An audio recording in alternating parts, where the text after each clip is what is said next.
If you want to live a certain type of way, make your means higher. So if you want to live below your means, like make your means higher so that you can like live below that. But if your means are here, that means you'd be like living poor, living just barely surviving.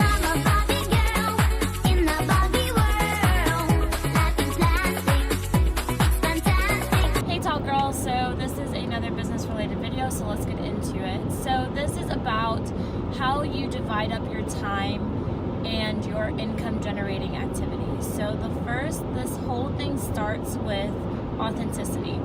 So I guess this is kind of a two-part thing, so let's get into it. Sorry I just said that, but my focus word has been consistency. I think that my very first focus word was, it had to pertain to authenticity or faith or focus.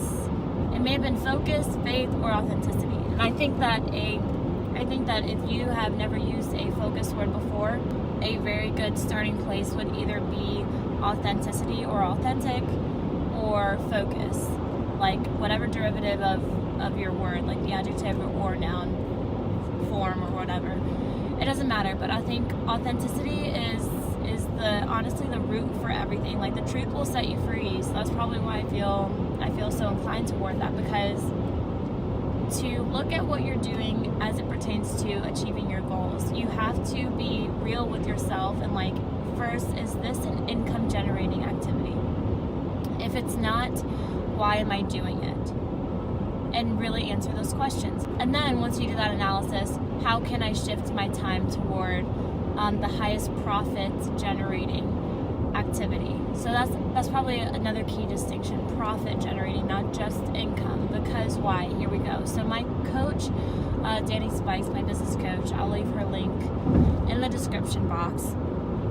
She had me do a breakdown of like how I was literally allotting my time every single day, and then how much money do I want to make in a year, in a month, in a week, in a day.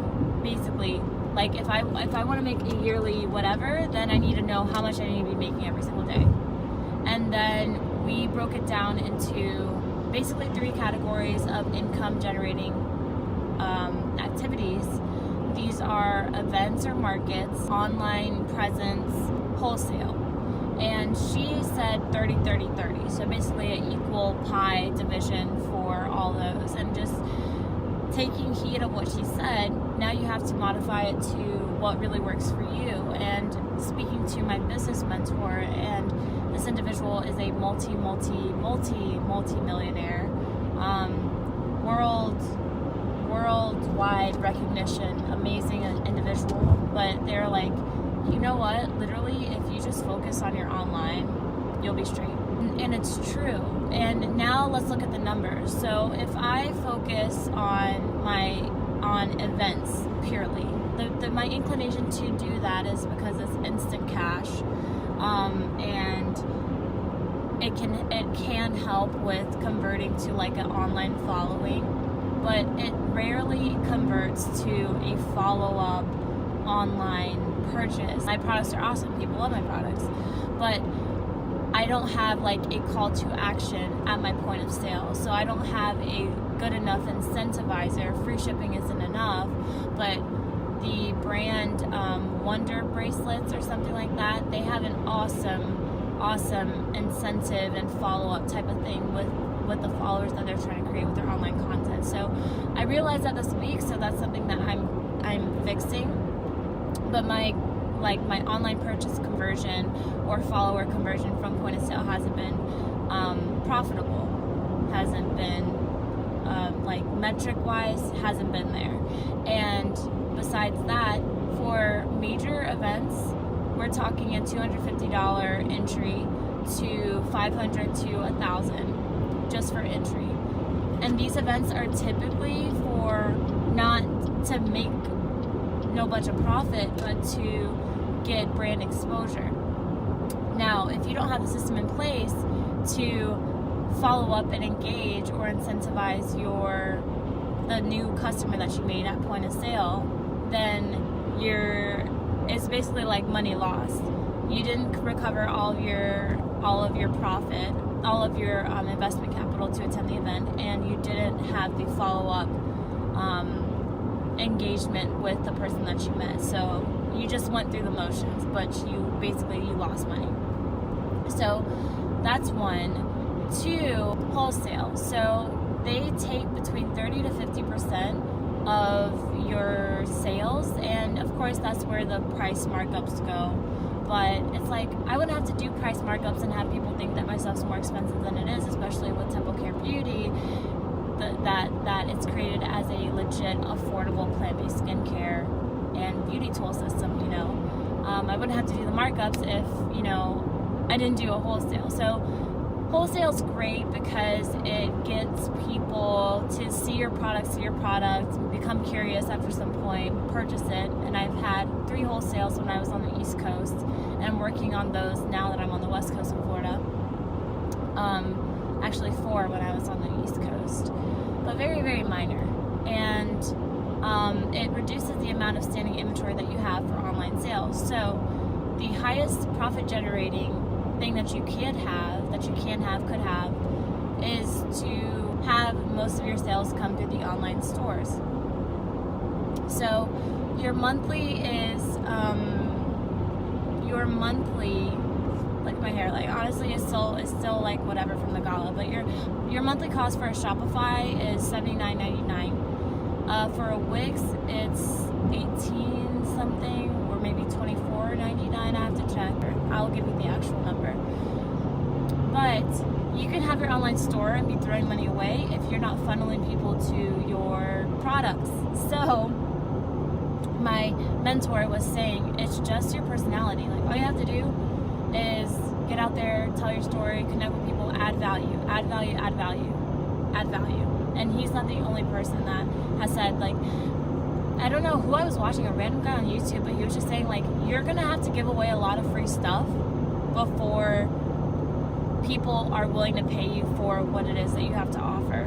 And this isn't a self-deprecating thing or an I don't value myself, but like, stuff can be free knowledge and just familiarity and encouragement, and not have an entitlement like, oh, I'm here, I've arrived, come to my stuff. Like, it sounds really naive and like, what? But when I made my store when I was in college, like my very, very first basic store, and I need to insert, I will insert at some point the Wix, like my first page, I just thought that the heavens gates were gonna flood open, like somehow everybody on the internet would know that I existed. And this was obviously before I knew anything about SEO or building a following to get people to your online store. But I just thought, oh my gosh, like I pressured myself to finish it by midnight because people are gonna come to my store and buy all my stuff. And like, no, people don't know you. And why would they, even if they knew you? Like, if you're not proving yourself to be consistent, if you haven't given me anything, why would I give you anything back? Like, it's a very, very special consumer that just hears it for the first time and they're like, I want it. There really aren't a lot of people like that. Even me, when I'm buying hair product, like, I will be in Target and be like, okay, and then I'll do research and look for reviews and things like that. Like, see that you've established yourself as a brand before I go ahead and purchase it. Like, go through Amazon, like go through YouTube videos before I buy that hair product, you know. So there's a lot of basically subtle proving yourself as a brand before somebody actually makes that purchase. And I think the most economic way to do that is just by establishing yourself through your online platforms and tools. So I'm sharing this because I know that there are many people out there with ideas for business creation, and it's just been the school of hard knocks and kind of being honest with myself as a business person now, not just myself and intrinsic self-work, but as a business person now, and being mature enough to say I've dropped the ball or I've avoided this because I don't want to do that. And to be honest, like, I don't like being a salesperson, and that's cool because that's not me. I just like to be like, when I go through a store, I don't want I don't want you to, or I'm walking past a booth like in the mall, like those little kiosks, I don't want you to like invite me over and be like, hey, you want to try this? Like if I did, I saw your booth, like I would have came over. So, and then there's some people who are like amazing, fabulous, confident salespeople, and they slay, and that's awesome. That's their strength and stuff. I am a creator and good at disseminating and like management and like strategizing, creation and strategy, but I don't want to, not really a salesperson. So for me, you have to be honest with what your strengths are in your business enterprise, and at some point you may be able to hire somebody who can take over what you don't want to do or you're not good at. But until you get there, your job is to minimize your costs and enhance the quality of your service or product to the max. And that's something else that I learned from my mentor. I recorded a lot of stuff that I was getting from them over this past week, and I may just consolidate them in a video, because they were nuggets of genius. It sounds like genius to me, but it's just like, it's so amazing to hear from a millionaire what I did to get on this come up and sustain it. And like one of the things, they didn't break even until 9 years of, like, they were building a mega thing, and now they said it's a cash cow. After that 9-year mark, it was a cash cow. They had major brands like IMG looking for them to represent them and things like that. But it was grind. It was, they said 365 days. I didn't take a break. It was like, oh my gosh.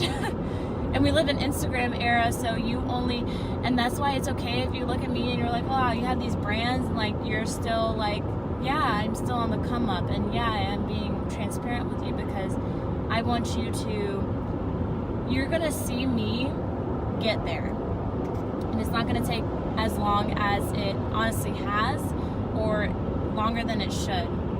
Within 2 years, and I basically write it down every day. Like I meditate on it every day, and that's how I know it's going to happen.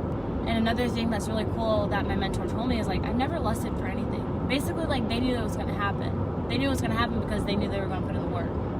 And like they talked to me about financial management, saving, budgeting, and stuff like that, and like what budgeting or saving really is. Like they're like, I don't blow money. I live below my means. And that's, if you want to live a certain type of way, make your means higher. So if you want to live below your means, like make your means higher so that you can like live below that, But if your means are here, that means you'd be like living poor, living just barely surviving. So breathing here and like comfortable. So anyway, I'm like sharing half the stuff that they were telling me and stuff. But anyway, it was just good conviction, not even like that, but just like refocus and take over. I think because as a creator and a Virgo, and a perfectionist, I guess. I don't like to say that word, honestly. I feel like, how some people talk to you and they're like, I'm the type of person that, and I'm like, I don't want to hear anything else you're saying. And I apologize, honestly, if me saying that like offended you, and you're a person that says I'm the type of person that insert. But it just sounds like you're trying to really like hyper label yourself, and like, I'm like, why do we have to do that? Anyway, maybe that didn't make sense to anybody. I think more than anything, I'm very, very self-aware and socially intelligent, and I'm aware of how I can come off to people in an interaction. I'm aware of what looks presentable and market ready and what doesn't. I'm aware of what's stimulating content to some degree and what isn't. I know that everything isn't going to appeal to everybody, but I know like, oh, there's a boring pic, like it's just your face on camera the whole time.